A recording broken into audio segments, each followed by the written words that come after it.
तर आज आपण विद्याशाखेची संकल्पना आणि भूमिका जॉईन याची पाहणार आहोत. Join please.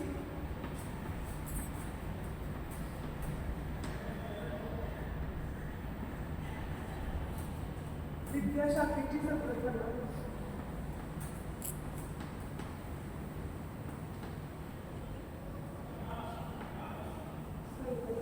आणि त्यांची भूमिका.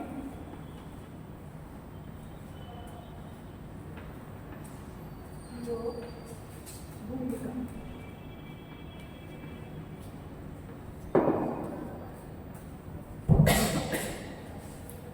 तर जॉन डुई यांनी आधुनिक युगातील शिक्षण तज्ञ त्यांना आपण म्हणतो किंवा तत्वज्ञ देखील त्यांना म्हणता येईल आपल्याला.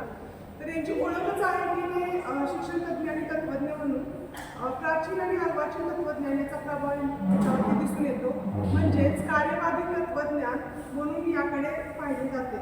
यांच्यामध्ये जीवन उपयोगी आणि जीवनातील समस्या सोडवण्याविषयी जे काय उपयुक्त असं शिक्षण आहे त्याला आपण या गोष्टी आपण महत्त्वाच्या आहेत असं म्हणू शकतो. कारण का तर जे काही विद्याशाखेमध्ये शिक्षण दिलं पाहिजे किंवा आपण संकल्पना असं म्हणतो, आपण सांगतो की विद्याशाखा आहे, विविध इंटरडिसिप्लिनरी, डिसिप्लिनरी, ट्रान्सडिसिप्लिनरी आपण पाहतोय. परंतु यामध्ये शुद्ध ज्ञान, पुस्तकी ज्ञान व शब्दज्ञान याबद्दल त्यांनी आपले विचार मांडलेले आहेत. यांच्यामध्ये शाखेची संकल्पना ही दोन प्रकारे असते. एक म्हणजे कृतीशील पद्धती, कृतीशील पद्धती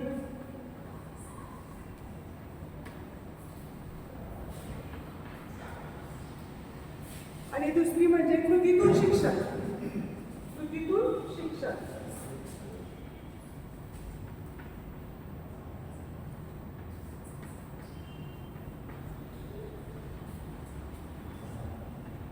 कृतीशील शिक्षण म्हणजे काय तर आपण एक इंग्लिशमध्ये काय म्हणतो ऍक्टिव्हिटी मेथड.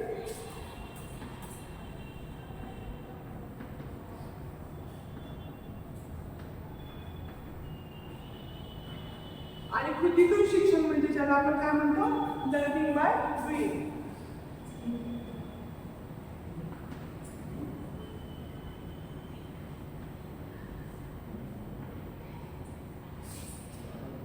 तर यामध्ये तुम्ही काय सांगितलेलं आहे की प्रयोग व प्रत्यक्ष अनुभव देऊन त्या विद्यार्थ्यांना तुम्ही शिकवलं पाहिजे. यामध्ये आपण activity method, learning by doing, आताची जी शिक्षण पद्धती आहे तुम्ही पाहिलं असेल की ज्यावेळेस आपण शाळेमध्ये शिकत होतो तेव्हा काय होतं 100 मार्काचा पेपर असायचा. पण आता तसं आहे का नाही तर 50% मार्क्स तुमच्या थेरीला आहेत, 50% मार्क्स तुमच्या ऍक्टिव्हिटीला आहेत. म्हणजे हे जी प्रयोग आणि प्रत्यक्ष अनुभव देण्याची पद्धत आहे विद्यार्थ्यांना तुम्ही तिथं न्या जी काही गोष्ट तुम्ही शिकवणार आहात, जे काही तुम्ही घेणार आहात तिथं तुम्ही नेणं गरजेचं आहे, त्यांना तो अनुभव देणं गरजेचं आहे. लोकशाही प्रधान देखील जे काही लोकशाही प्रधान शिक्षण आहे त्याचा देखील अभाव त्यांना जाणवलेला आहे. आणि त्याच्यातून त्यांनी काय केलेलं आहे की धर्म आणि अध्यात्म यामध्ये या गोष्टीला स्थान नसेल तर लोकशाही म्हणजे सहजीवन होय असं देखील त्यांनी सांगितलेलं आहे. लोकशाही म्हणजे सहजीवन. यामध्ये तुम्हाला माहिती आहे लोकांसाठी लोकांची चालवलेलं जे राज्य आहे त्याला आपण काय म्हणतो लोकशाही म्हणतो. तर ही लोकशाही जी आहे ती सहजीवनाशी रिलेटेड आहे. आपण बघतो की माणूस हा एकटा नाही तर समाजामध्ये राहतोय. तो एक त्याचं कुटुंब आहे परंतु कुटुंब प्रत्येक कुटुंब एकमेकाशी जोडले गेलेलं आहे. म्हणजे तिचा एक समाज निर्माण झालेला आहे. आणि सामाजिक जबाबदारी, सहयोगी वृत्ती व सामाजिक कार्यक्षमता हे देखील यामध्ये महत्त्वाचं आहे. म्हणजे तुमच्या लक्षात आलं असेल की विद्याशाखेची जी संकल्पना आहे तर जॉन डुईच्या याच्यामध्ये काय होतं तर मुलांचं जीवन हेच शिक्षण केले असं मानलेलं आहे.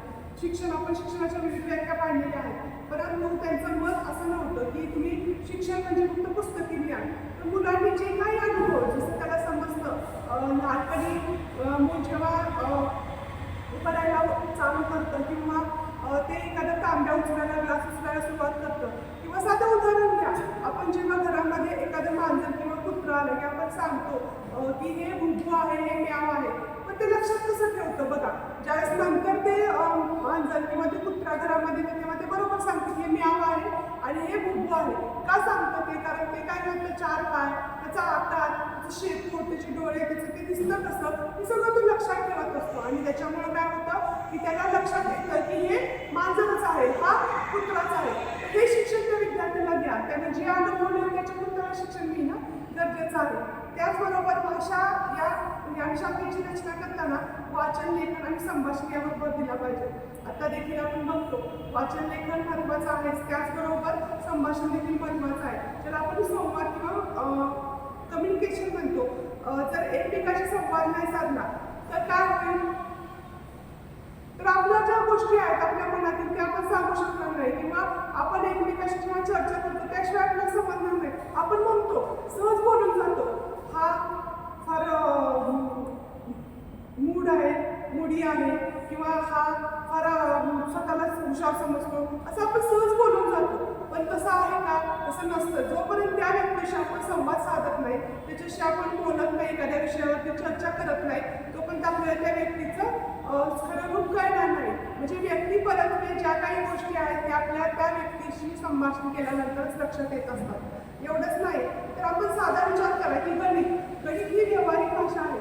यामध्ये व्यवहार आणि आधुनिक गणिताला महत्त्व त्यांनी दिलेलं आहे. या विद्याशाखेमध्ये विज्ञानातून निसर्गाचा परिचय व्हावा हा देखील येथे त्यांचा होता. एवढंच नाही तर हस्तकलेला देखील त्यांनी महत्त्व दिलेलं आहे.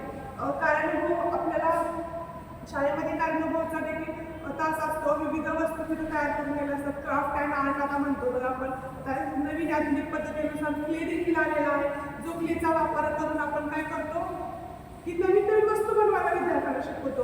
म्हणजे एक कार्यानुभव म्हणजे विद्यार्थ्याच्या फक्त त्याला चालना न मिळता त्या विद्यार्थ्याच्या ब्रेनला पण मिळाली पाहिजे, हाताला देखील, हस्तकौशल्याला देखील तिथं विकास झाला पाहिजे.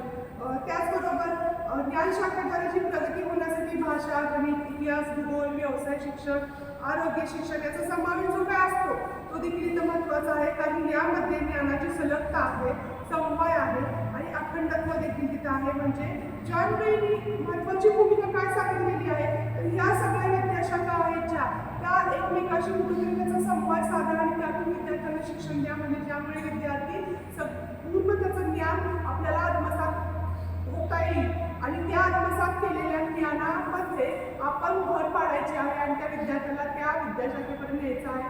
विद्यार्थी कशामध्ये पारंगत आहे हे तुम्हाला पहिलं माहीत असणं गरजेचं आहे. त्यासाठी प्रत्येक विद्यार्थ्याशी तुम्ही संवाद साधा, त्याचे वाचन कौशल्य, लेखन कौशल्य बघणं देखील तेवढं तिथं गरजेचं आहे.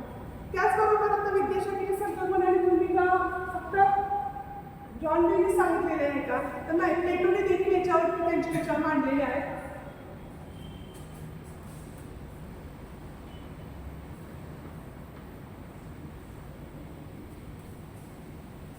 आता प्लेटोचा जर विचार केला तर आपण एक लक्षात घेऊ शकतो की मुलांना ज्ञान सक्तीचं देऊ नका असं त्यांनी सांगितलेलं आहे. सक्तीचं ज्ञान द्यायचं नाही. तुम्हाला माहिती आहे की शिक्षणामध्ये बऱ्याच घडामोडी झालेल्या आहेत. अटल बिहारी वाजपेयी जेव्हा पंतप्रधान होते तेव्हा त्यांनी काय चालू केलं होतं, तर सर्वशिक्षा अभियान सुरू केलं होतं. स्कूल चले जाऊ, आपण शाळेमध्ये जाताना रोज आपण हे गाणं ऐकत होतो, बरोबर. तर या गाण्याचा अर्थ काय आहे की प्रत्येक जाती धर्मातील प्रत्येक विद्यार्थ्याला ते सक्तीचं शिक्षण, मोफत शिक्षण मिळणं गरजेचं आहे. परंतु ते असं शिक्षण नको की त्या विद्यार्थ्याला वर्गात बसवायचं नाही, तर त्या विद्यार्थ्यांनी स्वतःहून वर्गामध्ये आलं पाहिजे आणि मुलांच्या मनावर या ज्ञानाचा चांगल्या पद्धतीनं परिणाम झाला पाहिजे. असं शिक्षण त्यांना देणं गरजेचं आहे की जेणेकरून या ज्ञानाची भर आपल्या विविध शालेय अभ्यासक्रमात शालेय ज्ञानाचे स्वरूप देखील आपण याच्यामध्ये पाहू शकतो. यामध्ये महाराष्ट्र शासनाने जेव्हा राज्य स्तरावरती जे काही शाखा निर्माण झाल्या होत्या, शालेय स्तरावरती जे शिक्षण देणं चालू होतं, आता तुम्ही बघता प्रत्येक गोष्ट बदलत चाललेली आहे, विविध शाखा उभ्या झालेल्या आहेत. त्यामुळे विद्याशाखीय ज्ञान जे आहे ते जास्तीत जास्त आपल्याला मिळतं. आता साधं तुम्ही बघा, आता आपण घरी पाहुणे आले की आपण साधं या बसा पाणी द्या, म्हणजे गोष्टी घडामोडी चालू होत्या. पहिल्या काळामध्ये पाणी दिलं जायचं, गुळ दिलं जायचं, त्यानंतर त्याच्यामध्ये बदल होत गेला, पाणी दिलं जातं. आता त्याच्यात बदल होत गेला, तुम्ही पाणी घेणार का, इथेपर्यंत ही गोष्ट आलेली आहे. म्हणजे हे आग्रह आहे आणि हा बदल जसा होत चाललेला आहे त्या बदलाप्रमाणे देखील या गोष्टी इथं होत आहेत. म्हणजे ज्ञानशाखा भाषेचं स्वरूप या सगळ्या गोष्टी बदलत गेल्या. फक्त विज्ञानमध्ये जीवशास्त्र, भौतिकशास्त्र आणि रसायनशास्त्र 3 शाखा होतात, पण त्याच्यामध्ये बदल झाला की नाही, त्याच्यामध्ये अनेक उपशाखा निर्माण झाल्या. म्हणजे विद्याशाखेचं ज्ञान जेव्हा आपण घेत असतो तेव्हा विविध शाखा तिथं असतात आणि त्या शाखा आपल्याला माहीत असणं इथं गरजेचं आहे. आता शालेय स्तरावरती देखील आपण या ज्ञानशाखांची जाणीव होणं गरजेचं आहे की जेणेकरून त्याचं ज्ञान हे त्या विद्यार्थ्याला होणं गरजेचं आहे. आपण फक्त म्हणतो ज्ञानशाखा आहे, विद्याशाखा आहे, त्याचं ज्ञान विद्यार्थ्यांना होणं गरजेचं आहे.